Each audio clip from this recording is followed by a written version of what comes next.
Casino Royale de Ian Fleming. Novela de espionaje y acción en 27 capítulos. Capítulo 1. El agente secreto.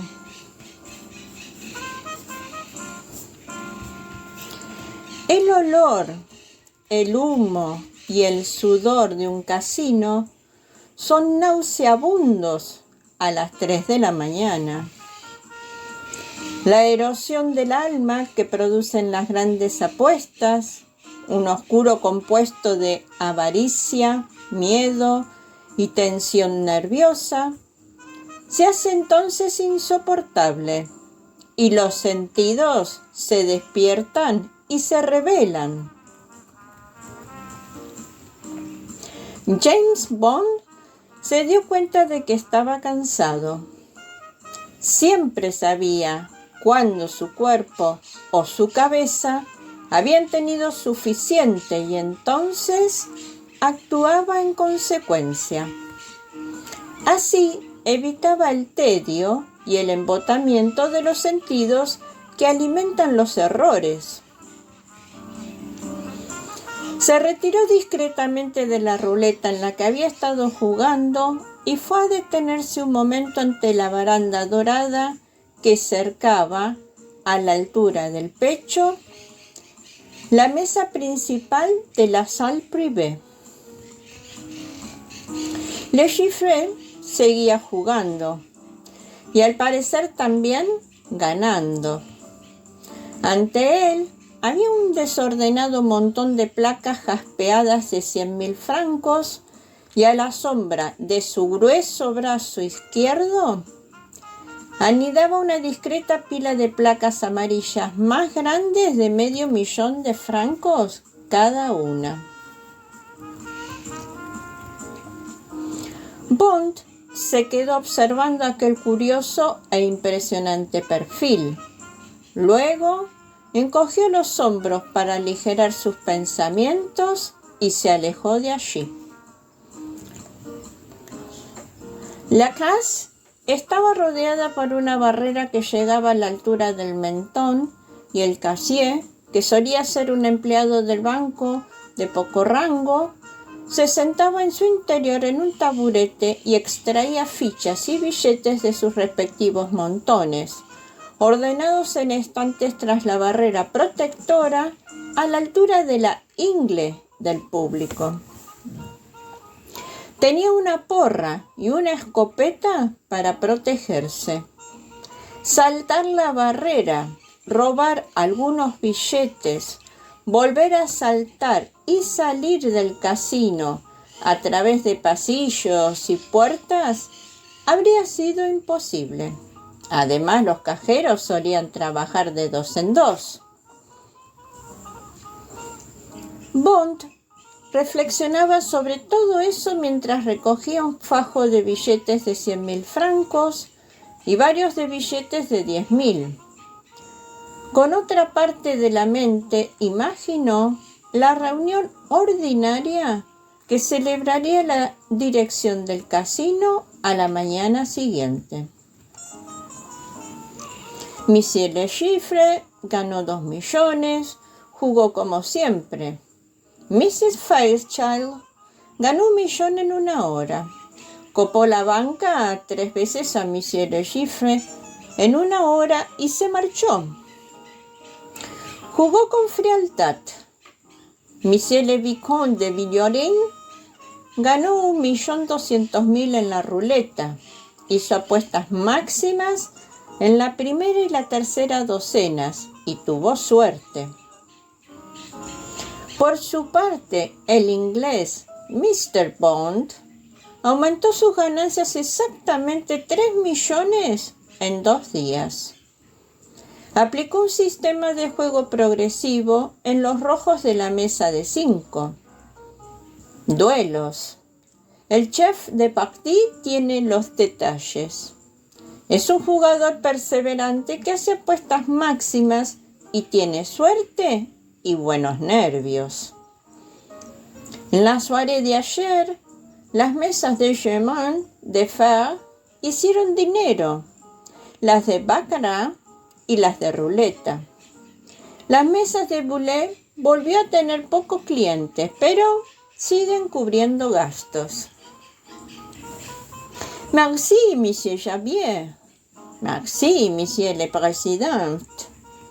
O algo así, pensó Bond, mientras empujaba las puertas batientes de la salle privée y se despedía con un gesto en la cabeza de un hombre vestido de etiqueta y con expresión aburrida. Era el encargado de impedir que entrara o saliera nadie pulsando un interruptor de pie que bloqueaba la puerta al menor indicio de problemas. La dirección del casino haría balance, disolvería la reunión y sus integrantes irían a casa o comerían en alguna cafetería. En cuanto a lo de asaltar la caja, algo que Bond no le concernía personalmente, tan solo le interesaba, pensó que harían falta 10 buenos profesionales, los cuales, con toda seguridad, tendrían que matar a un empleado o 2. En cualquier caso, sería casi imposible encontrar, ni en Francia, ni en ningún otro país del mundo, a 10 asesinos que no se fueran de la lengua. Mientras daba 1000 francos en el vestiaire y descendía por la escalinata del casino, Bond concluyó que Le Chiffre bajo ningún concepto intentaría asaltar la caja y apartó esa posibilidad de su mente. Prefirió explorar las sensaciones físicas que le invadían. Sintió la seca e incómoda gravilla bajo los zapatos de vestir, el desagradable y amargo sabor de boca y el principio de sudor en las axilas. Sentía la presión en los ojos contra las cuencas y el entorno de la nariz congestionado. Aspiró a fondo el dulce aire de la noche y aguzó los sentidos y su capacidad de percepción. Quería saber si alguien había registrado su habitación desde que la había dejado antes de cenar. Cruzó el ancho boulevard y los jardines que llevaban al Hotel Splendid. Sonrió al recepcionista que le tendía la llave, habitación 45, primera planta, y cogió el telegrama. Procedía de Jamaica y decía: Kingstonia, Bond, Splendid, Royal Leger, Cien Inferior. Producción de habanos todos, fábricas cubanas, 1915. 10 millones, repito, 10 millones, stop. Espero sea cifra deseada. Saludos, da Silva. Esto significaba que los 10 millones de francos estaban en camino. Era la respuesta a una solicitud que Bond había enviado aquella misma tarde a través de París a su central de Londres pidiendo más fondos.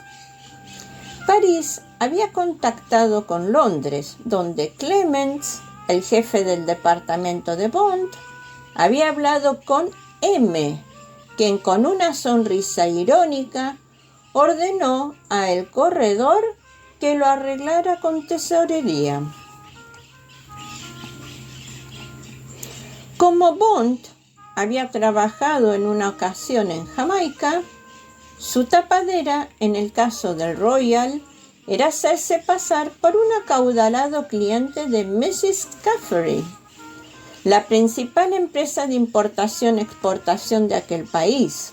Así pues, lo controlaban vía Jamaica, a través de un hombre taciturno que era jefe de la sección gráfica del Daily Cleaner el famoso periódico del Caribe. El hombre del Gleaner, llamado Fawcett, había sido contable de uno de los criaderos de tortugas más importantes de las Islas Caimán. Fue uno de los habitantes de aquellas islas que se presentaron voluntarios al comienzo de la guerra y acabó trabajando en la sección contable de una pequeña organización de Inglaterra, Inteligencia Naval de Malta.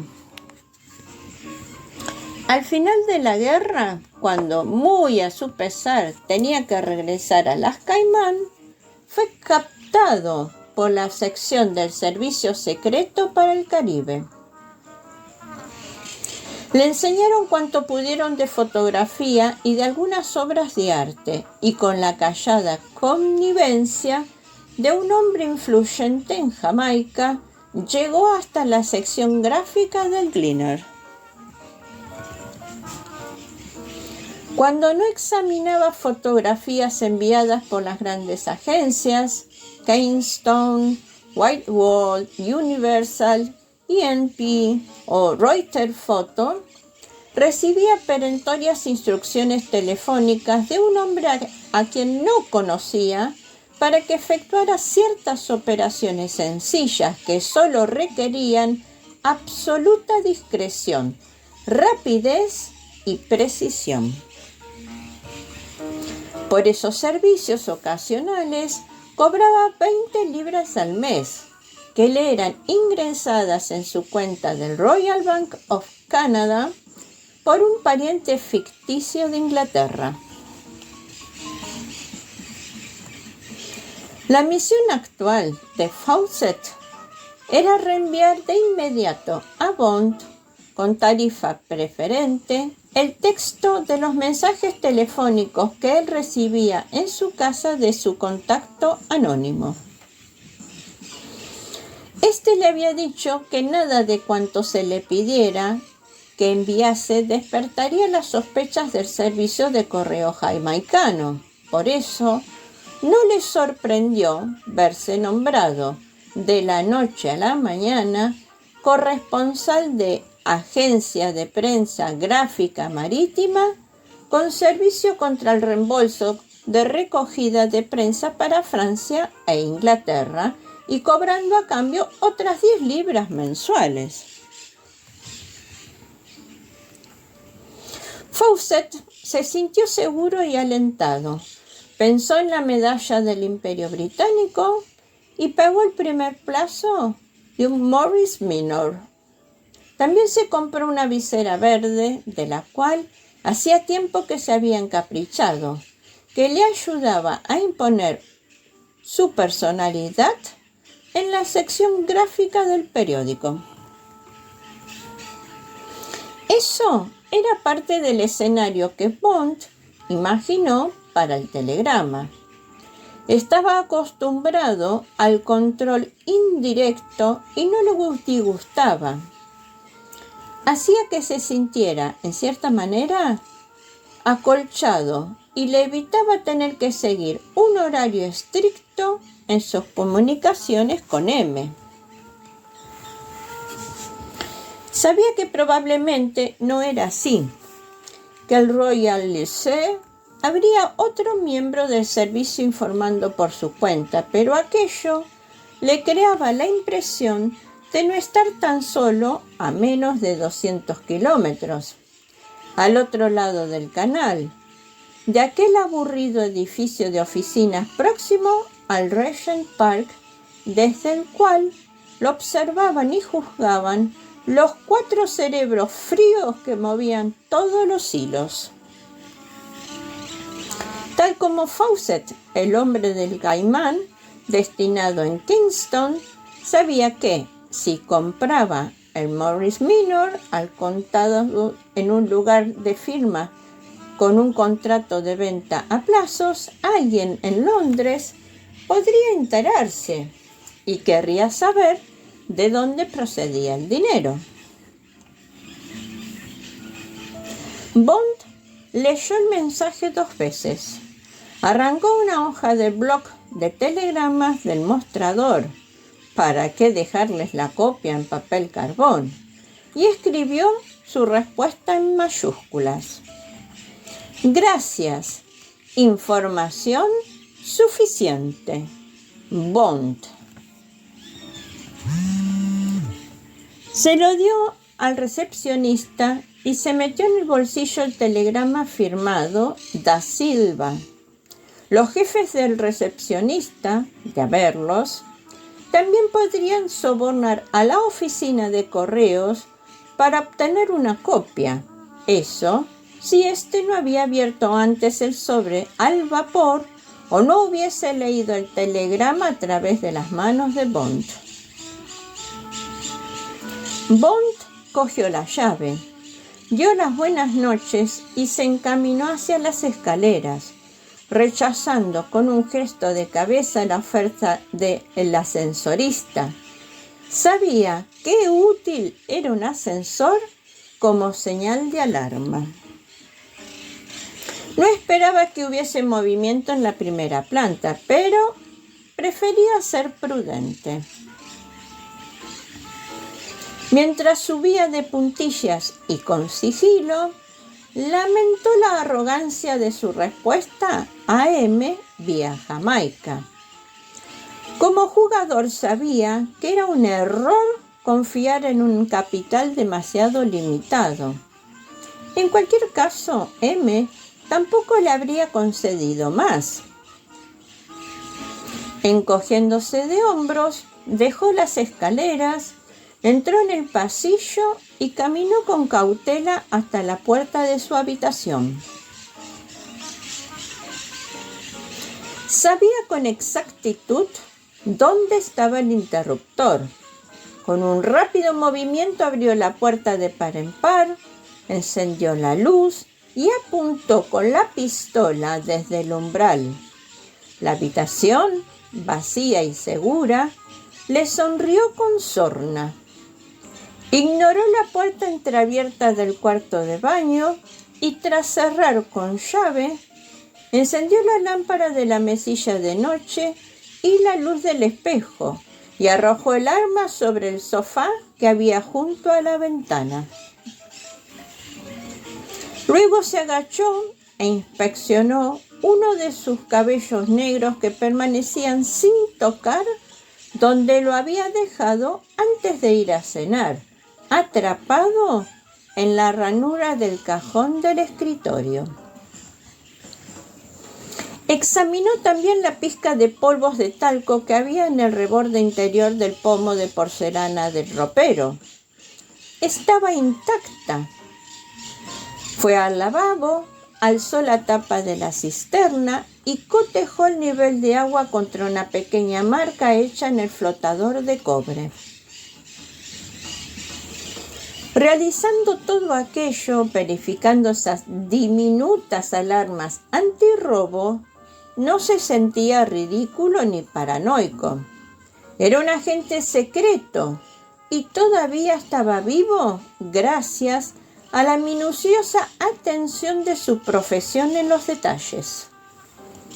Tomar precauciones rutinarias no le parecía menos razonable en su caso que si se tratara de un buzo de alta mar o de un piloto de pruebas, o de cualquiera que se ganara la vida peligrosamente. Con la satisfacción de ver que nadie le había registrado la habitación mientras estaba en el casino, Bond se desnudó y tomó una ducha fría. Después encendió su 70º cigarrillo del día. Se sentó ante el escritorio, colocando a un lado el grueso fajo de dinero, de juego y de ganancias, y apuntó algunos números en un pequeño cuaderno. En los 2 días que llevaba jugando, había ganado 3 millones de francos. En Londres le habían dado 10 millones y le habían pedido otros 10. Con esos 10 en camino hacia la sucursal del Credit Lyonnais local, su fondo de operaciones ascendería a 23 millones de francos, unas 23.000 libras. Bond se quedó sentado unos segundos mirando a través de la ventana, más allá del negro mar. Luego se levantó, metió el montón de billetes bajo la almohada de la barroca cama individual, se lavó los dientes, apagó las luces y se introdujo con alivio entre las ásperas sábanas francesas. Pasó 10 minutos tumbado del lado izquierdo, analizando los acontecimientos del día. Después se dio la vuelta y enfocó la mente hacia el túnel del sueño. Lo último que hizo fue deslizar la mano derecha bajo la almohada hasta depositarla sobre la culata del Colt Police Positive de calibre 38 y cañón recortado. Cuando se quedó dormido y el calor y la chispa se apagaron de sus ojos, sus rasgos recompusieron una máscara taciturna, irónica, brutal y fría. El agente especial de la M16, jugando al baccarat, al representante del recontraespionaje, intentará enfrentar. Bond, James Bond, en una novela sin parangón que a todos nosotros atrapará desde el primer renglón. Fifi la cuentacuentos, escuchando relatos al rescate de una saludable y compartida tradición, te invita a suscribirte a su canal para que cada domingo de sus estrenos puedas disfrutar y a descubrir en sus listas de reproducción la numerosa y variada propuesta de audio narración.